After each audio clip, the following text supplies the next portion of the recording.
Dude, One Piece chapter 935. Hold on a second. So, this former face of the underworld, the guy that had all this clout with the yakuza, it's the same old man that Luffy been doing right by. Get the fuck out of here. I see how the pieces are coming. I think I see how the pieces are coming together now.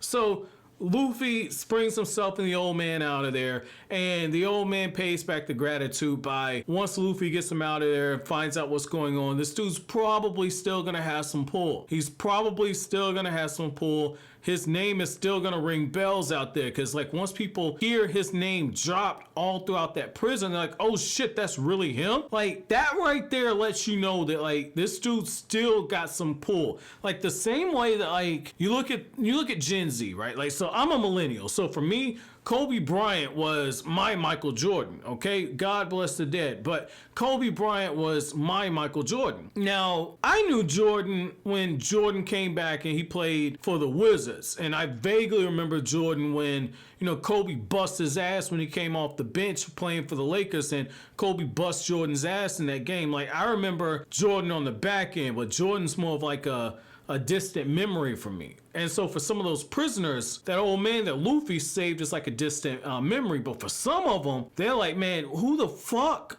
They just know the myth. Oh man, it's the same thing. Like Gen Z, they see Michael Jordan like, was that guy really better than LeBron? The same damn thing. Oh my God, dude. Like if Oda can kind of string this together on this level right here, this makes sense. This makes a lot of sense.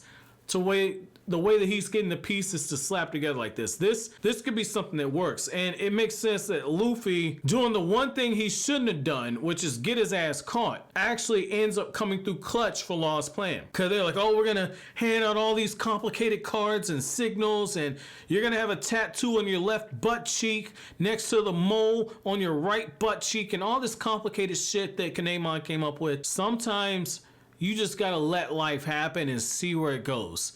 And so if Luffy can pull this shit off, Law with all these complicated plans, ultimately failure ends up being the best opportunity for success, because Luffy finds a way to take shit and turn it into sugar. Like, I love that. I love that aspect of Luffy. For a while, it took me a while to warm up to Luffy. You guys know that. Like, I had a running series, Luffy, you big dummy, on Kryptonian Insane, because there were just times where I would just bang my head against the wall, because I'm like, Luffy is a fucking idiot. And yet at the same time, he's so stupid that he's intelligent. He's so stupid that he's intelligent, man.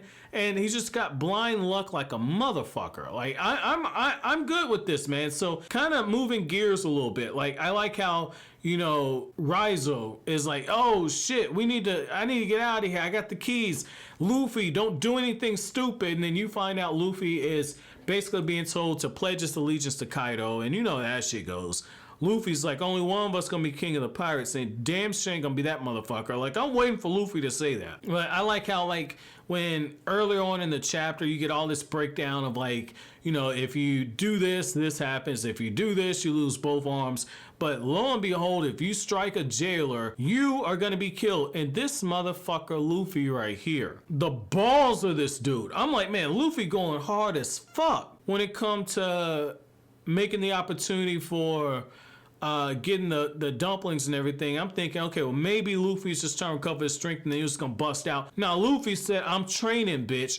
It never crossed my mind that Luffy took this opportunity for fucking training. But again, he's so stupid that he's brilliant. Luffy saw that and said, like, man, you know, Kaido whipped my ass. I didn't really stand a chance. Like, I pulled out some of my best shit. I need to get stronger. Well, these devil fruit abilities of mine, I can't really use them. These chains, I'm not going to be able to do much of anything.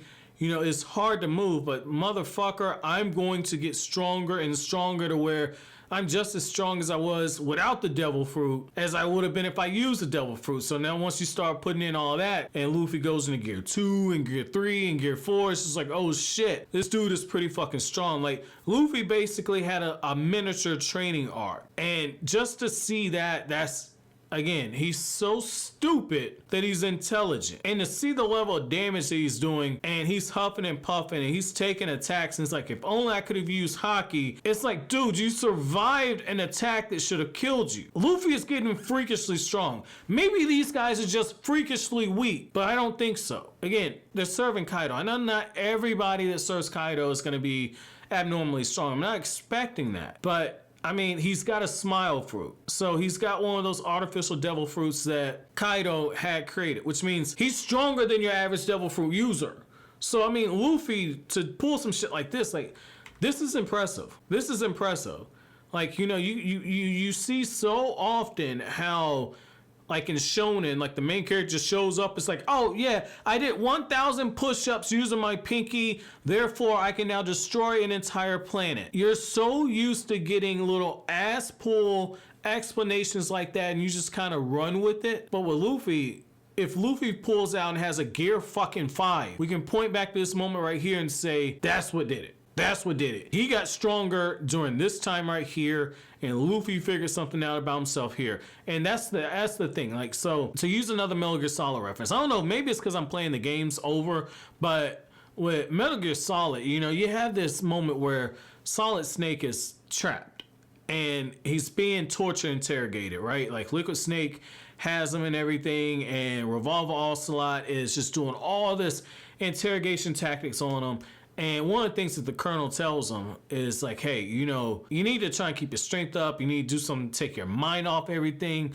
Like, one thing you could do is you could, you know, just, you know, do some push-ups and take your mind off of it. And it's just like, that makes sense. When you're in a situation where you're absolutely helpless, work on the things you can't control. You can't control your body and how your body adapts. So Luffy, it's like Luffy's like, I know the shit's coming. The shitstorm's coming.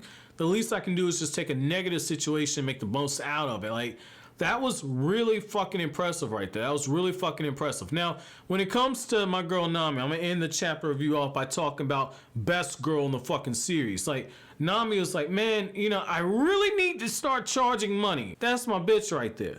That's my bitch. Cause she like, wait a second. All these dudes is getting a free sneak peek. You know, Nami just sitting there with her hands behind her head, and she's got her breasts all out. Nico Robin just sitting there, got everything fucking exposed. And you got all these dudes, these thirsty motherfuckers. I ain't gonna lie, I be looking too. I'm like, girl, how much you want, girl? Just start. What they call them, berries in one piece. Girl, how many berries you want? I'll drain the whole fucking bank account, girl. I pay your whole bounty off. I pay that bitch whole bounty off, man. Like, yo, man, like, on some real shit, though, like, Oda went on the fan service on this, and I like how, you know, Nami was just like, look, if people gonna look, I'm gonna make some money off of it. Like, shit like that, quirks like that are why I enjoy Nami, but on the real, I'm gonna sound like the biggest fucking simp ever. I really don't give a fuck, but I like how one of the things you see is, like, Oda, when he starts playing with the panels and shit, you know, you get this moment where, like, Nico Robin, she's down on one knee and she's got the hand up, and it looks like she's trying to crawl from underneath one of the panels, but you got Nami front and center, and Nami is, like, the water's dripping and everything, and off to the side, you see how Shinobu's there. The way that he did the panel on that, it's just like, my man went on fan service, but he actually did a really good job. And I mean, the back half of the chapter is basically fan service galore, where it's just like, oh, okay, you know, everybody's getting soap bubbles and everything, and they're getting their back scrubbed, and, you know, Sanji is probably somewhere pissed the fuck off that he can't watch all this. But Oda takes the opportunity to essentially set up the fact that Luffy is actually working with a major player from 20 years ago. So that's interesting. So my chapter question to you guys is, how many of you guys actually suspected that the old man that Luffy was helping was actually a major player? I'll be honest with you.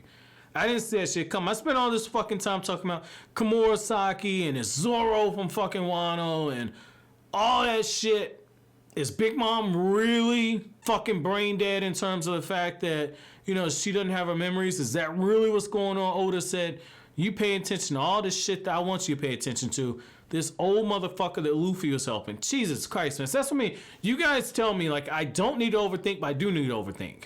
And when I start overthinking like this, Oda pulls some shit like this. I'm thinking, okay, there go Momonosuke's sister. And then it's just like, nope. You focus on all the wrong shit. So I'm guessing this bitch is really dead.